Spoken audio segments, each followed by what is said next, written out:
Dengar-dengar tuh Pak Haji bahwa orang HBS itu ditembak katanya sama orang tidak dikenal. Itu menurut Pak Haji gimana, benar apa gimana itu?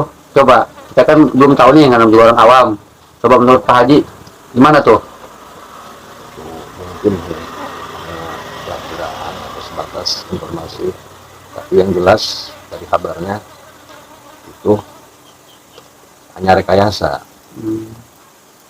Jadi belum tentu kebenarannya, tentu pasti, karena mungkin tersangkut banyak masalah atau yang lainnya.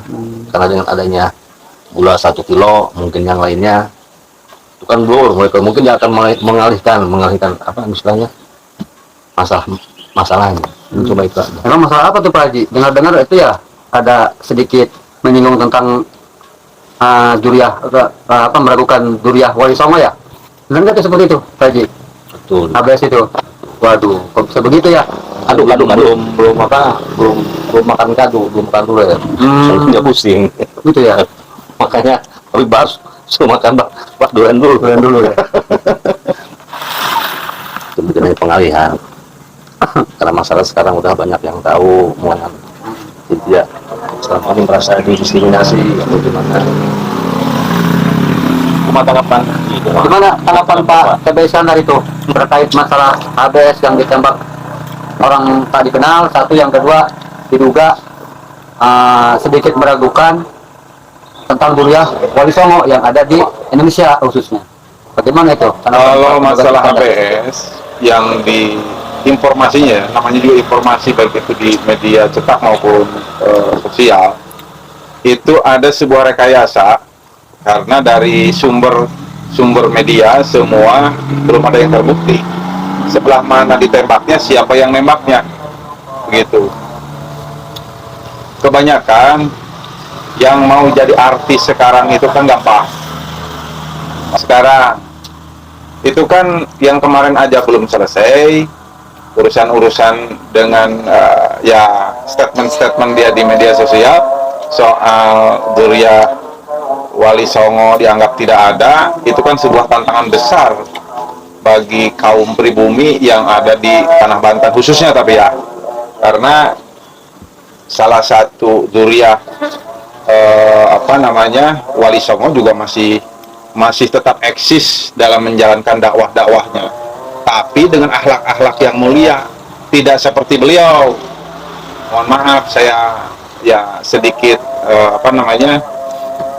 menjustis bahwa dakwah beliau seolah-olah kalau kata bahasa kita mah aing ngerasa pangjagona lah gitu. Nah, kalau sudah bahasanya demikian, kira apalagi ada yang disudutkan oleh HBS, ya wajar lah kalau misalkan guru kita atau Duriah Wali Songo yang lain di Nusantara ini mereka membuat sebuah reaksi kembali.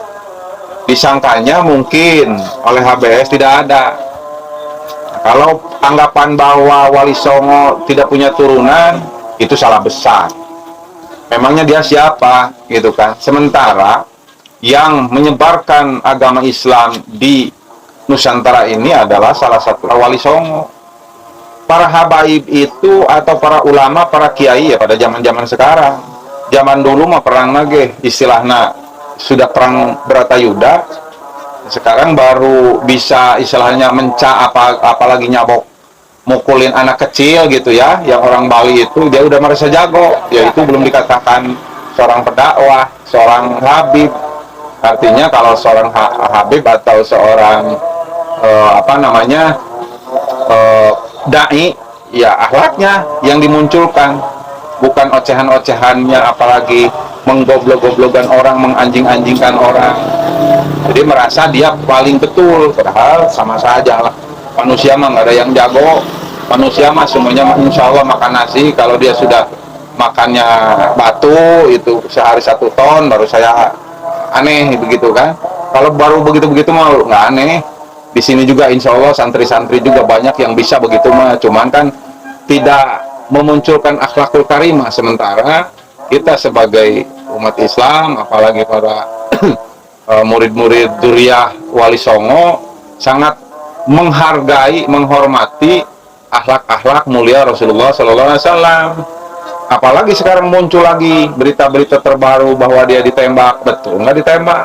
Katanya dia punya ilmu kebal. Oh, ditembak kena begitu kan? Sebelah mana kenanya gitu.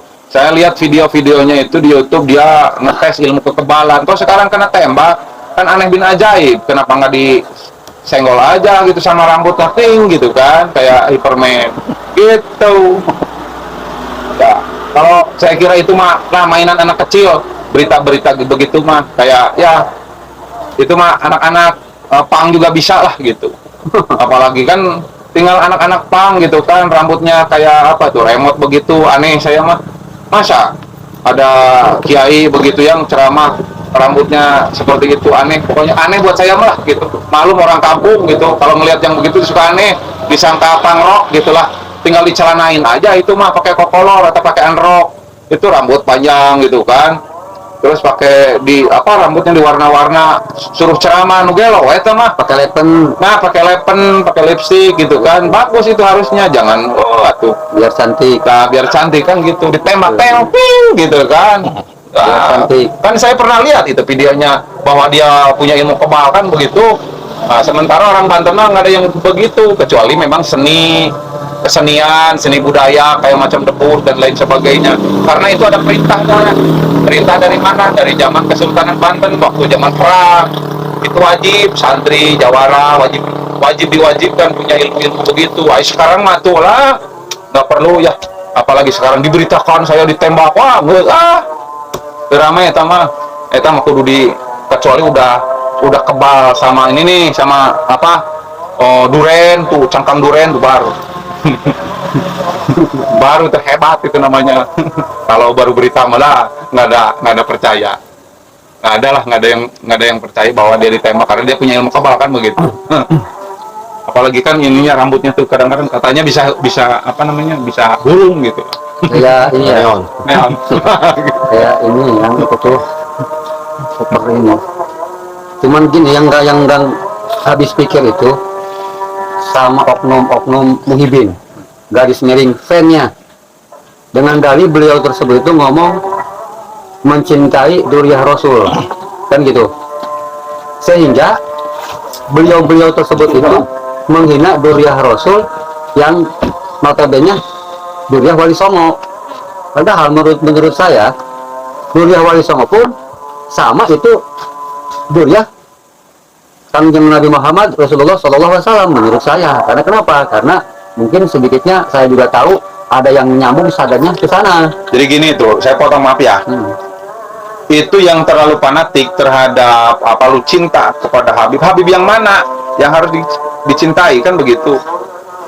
Habib itu Habib, Gus, terus Raden dan lain sebagainya ya sama, masih Duriah Rasulullah SAW. Sekiranya ahlaknya ya kayak begitu, maka kayak banci begitu, ngapain dihormat-hormatkan begitu. Maka durian dulu enak nih ya. Itu nggak masuk akal lah gitu. Nggak masuk akal kalau menurut saya. Sampai apalagi sampai dianjing-anjingkan begitu, masa kiai-kiai Nusantara, kiai-kiai Nahdlatul Ulama sampai dianjing-anjing sama beliau kan begitu. Banyak di videonya itu. Makan durian enak kayak ini.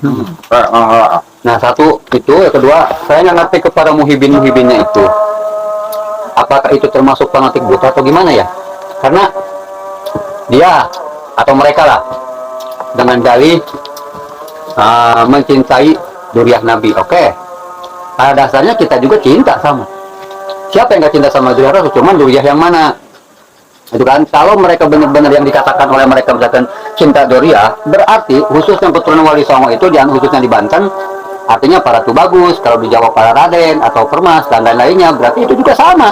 Kenapa ada pilih kasih? Ya, justru di Banten ada juga durian jatuhan sama durian Excel. Itu kan Haji Arif. Nah itulah, jadi tolonglah kepada para muhibin ya kan, ketika misalkan ada ulama ataupun kiai dimanapun lagi menyuarakan kebenaran sesuai aturan hukum atau hukum agama lah ataupun hukum negara, ketika itu tidak bertentangan, penyampaiannya sesuai, kenapa sih sampai menghujat seperti itu, yang mana mereka juga belum tahu siapa kiai itu sebetulnya, siapa ulama itu sebetulnya, seperti itu. Jadi sangat menyayangkan saya tuh kepada mereka orang. Gitu. Mungkin gitu aja dari saya Pak Haji tuh.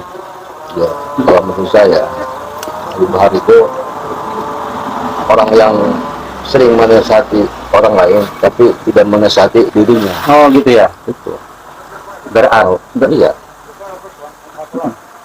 berarti itu mah Pak Haji, artinya gini, mereka egois dong, pengen menang sendiri aja, bahwa mengklaim dirinya sok paling mulia, sok paling jaga, sok paling jago, sok pintar segalanya, sehingga mereka tidak menerima kecerdasan orang, kepintaran orang, keilmuan orang. Mesti paham, Gitu. Habib itu nggak mulia. Yang mulia itu tokoh, ada tokoh mulia, ya enggak, ada bangunan mulia, batu mulia, terus permata mulia. Tapi ngomong-ngomong dulu enak nih Pak Haji. Iya, daripada bikin bahar. Gitu. Jadi Intinya mah kita mah tidak bisa menyebut Habib Bahar itu sebagai orang yang mulia. Kenapa? Orang yang mulia itu pada dasarnya dia itu bisa menasihati dirinya, baru menasihati orang lain. Cuma itu aja. Tidak panjang lebar, mumet daripada dengan saya mikir diri sendiri. Jadi ada sebuah hadis tuh apa tuh, bahwasanya perang yang paling utama yaitu perang dengan hawa nafsu sendiri ya. Dan orang yang bisa mengendalikan hawa nafsunya dan bisa mengkoreksi kesalahan atau kekurangan dirinya, kan gitu ya, kalau nggak salah seperti itu ya. Makanya hidup itu harus antik, seperti sepeda zaman dulu Ya, ontel. seperti mobil zaman dulu. Jadilah. Tapi ngomong-ngomong ini, tapi enak. Jadi kesimpulannya gini Pak Haji, secara lahiriah saya artinya menghormati dah, karena sesama muslim atau sesama manusia kita saling menghargai, menghormati. Tetapi secara akhlaknya kepada HBS khususnya, apa yang disampaikan oleh beliau, saya sedikit pun tidak Sumber lah. tidak Serap lah, gitu. tidak inilah kalau Pecah. tidak, batin saya itu tidak mau ikut-ikutan lah, tidak ikutin dan tidak suka lah tentang penyampaiannya tersebut, yang mana yang berbahasa kasar dan pakai sebut bahasa binatang, ya kan, itulah yang bertentangan dengan hati nurani saya, kan gitu. Itu hak privasi dong. Cuma saya nanya tadi, HBS itu apa sih? HBS itu kalau nggak salah Habib Bahar Smith. Kalau saya bukan, Apa tuh? harus bisa sabar. Harus bisa sabar. Ya mungkin gitu. Kalau saya kan itu. Karena kalau Semua tidak gitu bisa ya. sabar, mungkin tidak akan timbul hal seperti ini pada masyarakat umumnya. Cuma itu aja lah. Jadi tolonglah kepada pemuhibinnya jangan fanatik buta. Itu kan harus bisa menyaring. Kalau misalkan ketika ada seorang ulama atau kiai lagi menyuarakan itu kebenaran atau misalkan itu hukum, jangan menghujat di medsos lah atau koar-koar. Artinya karena itu termasuk udah buruk sangkanya. Gitu ya kan, goreng sangka cek orang jelema orang teh makan, goreng sangka itu kan dosa. Mending goreng jauhnya. Tidak. Itu dosa yang paling berat katanya Pak Haji itu hak Adam ya. Itu kan artinya kalau misalkan para muhibinnya itu tidak suka atau tidak senang apa yang disuarakan oleh para ulama, contohnya Kiai Haji Imaduddin dan guru besar saya khususnya Abu Yusuf Al Mubarak tadi itu. Nah, artinya kepada mereka tersebut itu seharusnya mendingan tabayung kepada yang bersangkutan daripada kuar-kuar menghujat mencaci. Karena kenapa mereka nggak tahu itu siapa, beliau itu siapa, kan seperti itu. Nah, itu yang kurang cocok saya tuh pada para oknum-oknum muhibinnya tuh. Jadi mohon maaf nih para muhibin ya, ke siapapun. Jadi cocoknya saya ini durian sama kopi, itu aja ya. Itu. Kalau nggak senang, kalau nggak ini sama omongan saya, ocehan saya ya nggak apa-apa. Bukan kita ya, bukan benci sayang. Ya artinya kita ini sama-sama umat Nabi Muhammad SAW. Siapapun dia, mau Habib, mau Ustadz, mau santri, mau kiai, selama dia berdakwah di jalan Allah dengan rahmatan lil alamin, ya kita lope gitu. Lope ya mah, demi Allah lope gitu. Tapi nggak harus kayak anjing hebat. Oh iya, enggak. Itu mah artinya kalau seorang beliau mengatakan seperti itu, ajaran itu sama sekali bukan tadi tidak ada. Dan bahkan mohon maaf, begitu. saya baru dengar. Saya umur sekarang ini hampir 45 tahun. Jadi saya baru dengar ada bisa dikatakan garis miring ulama atau cara yang disebut apa ya kalau di kita mah kiai gitu kan, atau Habib lah gitu kan, oknumnya gitu. Baru kali ini saya dengar ceramah yang bahasa binatang dibawa. Bahkan sampai ada itu bahasa tolol, bahasa gobloknya itu yang saya kurang senang itu seperti itu. Jadi itu hak saya dong kalau misalkan saya fan ke siapapun atau menjadi siapapun, itu saya tidak mau dikatakan fanatik buta, saya nggak mau. Saya tuh paling suka Haji ya, paling cinta Lope kalau denger ceramahnya Habib Lutfi. Habib Jidan. Enak gitu di hati. Jadi kayak Betul. kita ini merasa dirangkul, dirawat gitu loh. Jadi kitanya juga enak gitu loh. Kalau bahasanya begitu kan, waduh, Itu bahasa orang-orang jalanan, bahasa orang udah mah kitanya Ya. baru mau belajar gitu kan, alif-alifan, bacaan wudhu, bacaan sholat, dihajar begituan, waduh. Satu kan gini, kita mah khususnya saya pribadi ngerasa orang bodoh. Cuman dalam benak hati pikiran saya, siapapun itu orangnya, Ustadz kah, Habib kah, atau Abuya Tama, dia menjadi panutan umat, berakhlakul karimah, iqomah, saya sangat memuliakan dan saya sangat menghargai. Itu diantaranya, kalau pribadi saya. Dan sebaliknya, siapapun dia, ketika dia misalkan ceramahnya atau misalkan ceramahnya tadi yang tidak yang tidak bagus lah menurut saya gitu, atau apalagi ada kata-kata yang kurang ini, saya jujur aja tidak suka dan tidak senang. ya mungkin cuma itu aja yang hanya sebatas Ya ini mah ngobrol ngobras ya, ngobrol sore ya, ngobrol sore sambil menikmati durian. Alhamdulillah kopi ada, rokok ada. Kan mudah-mudahan ini mau bersantai. tidak ada maksud tujuan untuk untuk menyinggung atau untuk ini malah namanya juga obrolan anak leweng ya. Gimana sih anak leweng? Ya anak leweng mah wajar lah, namanya juga taunya cangkul sama arit doang di leweng kan gitu. Nanti kalau kita Leweng itu hutan, leweng itu hutan. Jadi kita itu merasa orang kampung lah, orang adanya di hutan. Jadi kan tiap hari itu kerjaannya cuman cangkul sama arit aja gitu kan, nanam-nanaman pisang. Makanya ini ada kesempatan ngobrol nih sama Pak Haji selaku sesepuh gitu kan, makanya saya minta pandangan kan gitu. Itu diantaranya. Nah gitu, jadi mohon maaf nih ke semuanya kalau ada kata-kata yang kurang baik, namanya juga mohon dimaklum. Satu orang bodoh, dua orang leweng alias yang di hutan, katilu di kebun baik gitu, di kebun aja gitu kan. Kerjaannya cuman nyangkul doang sama ngarit rumput, itu aja. Jadi mohon dimaklum ya. Assalamualaikum warahmatullahi wabarakatuh. Mohon maaf lahir dan batin. Salah.